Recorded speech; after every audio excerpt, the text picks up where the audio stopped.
Жулуун асуулт асууя. За сайн байцгаана уу. За жил хагасны өмнө билүү бид нар орооногийн асуудлыг ярьжсэн. За тэр үед орж ирсэн одоо материал дээр юу байсан бэ гэхэлэр байгаль орчны нөлөөллийн үнэлгээ гэдэг дотор эрүүл мэнд гэдэг бүлгээ оруулсан байсан байхгүй. Тэгээд эрүүл мэнд гэдэг бүлэг яагаад энэ одоо уул уурхай дээр байгаль орчин дотор эрүүл мэндийг оруулаад байгаль орчны үнэлгээ хийгдсэн гэдэг нь илүү том харагдаад цаана хүний эрүүл мэндтэй холбоотой асуудлууд нь арай жижигхэн бүдэг тусгацсан байсныг би хүндэжсэн. Яагаад тэгэхээр тэр одоо олборлож байгаа арга нь Монголд шинэ технологи, шинэ учраас хүний эрүүл мэндэд ноцтой одоо нөлөө үзүүлэхээр байна. Шууд хохирол нийл харагддаггүй. Тэгтээ алстай гарах хор уршигтай гэдэг ийм нийгмийн эрүүл мэндийн асуудал байсан. За тэгэхэд бол ямар хариултыг авч ирсэн бэ гэхээр гэрээлэн гүйцэтгэгч нартайгаа хийсэн одоо ажил гүйцэтгэгч нартайгаа ярьдаг тэр олон улсын гэрээ конвенцийн дагуу шийднэ гэдэг ийм хариултыг аваад тэр одоо чуулганы хуралдаан бол дуусчихсан санагдаад байгаа. Тэгэхээр ер нь эрүүл мэндийн яамны яам бол эрүүл мэндийн нөлөөллийн үнэлгээ хийлгэнэ гэдэг уул нь байгаад байгаа. Гэхдээ эрүүл мэндийн нөлөөллийнхөө үнэлгээг ямар шалгуур үзүүлэлтээр яаж хийдгийг гэдэг нь асуухаар тэр үед бол би бас хариулт авч чадаагүй. Тэгэхээр бичлэгэн ч гэсэн байж л байгаа. Тэгэхээр энэ байдал өнөөдрийн энэ хуулийн өөрчлөлтөөр одоо дэрдэхүү энэ байдал дэрдэхүү гэдэг нэг асуудал байгаа. Хоёр дахь асуулт нь саяны энэ хүндж байгаатай чинь юу холбогдоод байгаа гэхээр хөдөлмөрийн аюулгүй өнөөдөр байгаль орчинд үзүүлж байгаа нөлөөллийн нэг одоо шалтгаан их үүсвэр нь хөдөлмөрийн аюулгүй байдал байхгүй юу? Монгол улс хөдөлмөрийн аюулгүй байдлын олон улсын конвенцэд байх ёстой байвал зохиолтой хоёр том конвенц хаад нэгэнд нь нийлсэн, нэгэнд нийлэх тухай асуудлаа яриад байгаа л байгаа байхгүй юу? Тэр хөдөлмөрийн аюулгүй байдлаа бүрэн хангаагүй газар бас байгаль орчинд давхар хүний эрүүл мэндэд хортой. Тэгэхээр энийг бид нар ялгаж салгадаг болох ёстой болоод байна л да. За хоёрдугаар асуудал нь хад юу гэдэг вүлээ баг бут бүр бурхан хад бүрт одоо хаан эзэн би гэдэг ийм үг байдаг. Монголчууд бол байгаль орчноо маш их одоо хүндэлж хайрладаг ийм үндэстэн олон үндэстэн ясантай ийм улс цөөнхүүд байна, угсаатны цөөнхөн тий.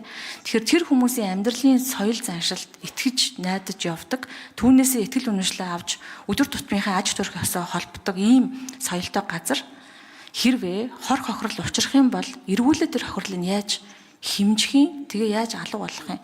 Одоо оруулж ирж байгаа хууль дээр болохоор хор хохирлыг тооцоолох тухай асуудал нь байгаа. Хохирол гарвал буцаагаад яаж нөхөх юм гэдэг тэр хариу арга хэмжээг нь би бас асуумаар байгаа байхгүй юу? Яаж сэргийлэх юм, яаж буцааж хариу үзүүлэх вэ гэсэн ийм хоёр асуулт төр хариулт өгнө. За ажлын хэсгийн ахлагч Болдын хувийн хариулъя. За саранчлан гишүүнд баярлалаа. Эрүүл мэндийн агуулгыг манай гишүүд хүндж байгаа. За яг аргачлал нь байхгүй гэдэг дээр л ер нь нийгмийн нөлөөллийн үнэлгээг хийхтэр хүртэл аргачлалын асуудал төр хүндрэлтэй болон шахагдаад явцдаг. Тэгэхээр энэ хууль 8 сарын 1-ээс хүчин төгөлдөр мөрдөгдөнө гэж. За хэрэг батлагдчихвал одоо хугацаанд тэгээд 7-гийн 7 яг энэ орж ирж байгаа засгаа сүрэг марцсан хуулийн 7-гийн 7 унших юм бол нөлөөллийн үнэлгээг ингэж хий, ингэж урамлая. Тэгээ энэ ийм төслүүд төр ингэнэ гэд хамгийн том журмыг нь засгийн газар батлаад за тэр дотор нь нийгмийн болон эрүүл мэндийн үнэлгээтэй холбоотой зохицуултыг тусгана гэж хуульчилж байгаа. Тэр энэ одоо яг эрүүл мэндийн аргачлалыг батлах одоо хугацааг нь их хурлаас тавьж өгч байна гэсэн. Тэгэхээр бид нар одоо шахах юмтай болж байгаа. Яг энэ 7-гийн 7 заасан том журмаа 8 сарын 1 гэхэд баталж ээж цаашаага энэ яг зэрэглэлийнхаа дагуу чөлөөлөгдөөд хяналт нь сайжраад явна. Тэгэхээр 8 сарын 1-ний дотор батлах ёстой энэ журманда одоо боломжийнхоо хэрээр л суулгах бах. Тэгээ мэдээж эрүүл мэндийн яамнаас нь бас холбогдох мэрэгчлэнүүдийг нь аваад ажилуулах шаардлага үүсэн. Тэгээ бид нар бол шатаар ахиж байгаа гэж л хариулахаар байна. За яаж хэмжих вэ? Яаж хариу арга хэмжээ авах вэ гэдэг дээр болохоор одоо хуулийн заалтан дээрээ бид нар эрүүл мэнд нийгмийн гэдэг үгээ одоо авч орж ирж байна. Яг энэ нарийн процессын зохицуултыг нь болохоор журмаараа гэдгээр ингээ үлдчихэж байгаа. За байнгын орон дээр 2025 оны 5 дугаар сарын сүүлээр энэ хууль засгаас өргөн баригдаад орж ирэхэд нэлээн шүүмжилж ийсэн агуулга нь бол энэ юм байна. 7-гийн 7 яасан томий дотор нийгмийн нөлөөллийн үнэлгээнд ч орчих юм байна, эрүүл мэндийн асуудал нь ч орчих юм байна. Тэгээ яг энийг хийж чадж байгаа эсэг шинжээч гэл мэрэгжлийн байгууллага гэл нэлээн их шүүмжилсэн юм байна. Гэхдээ ингээд яг одоо энэ одоо хуулийг бид нар чуулган дээр өнөөдөр хилцэж байгаа явцад ч гэсэндээ маш их комментууд бол ирж байна л да. Юу гэж ирж байна гэхээр байгаль орчинд зөвлөлт газрыг ашиглаж байгаа маш олон салбар байна. Хөдөө аж ахуйн салбар нийт нутаг дэвсгэрийн 70%-ийг хамарч байна.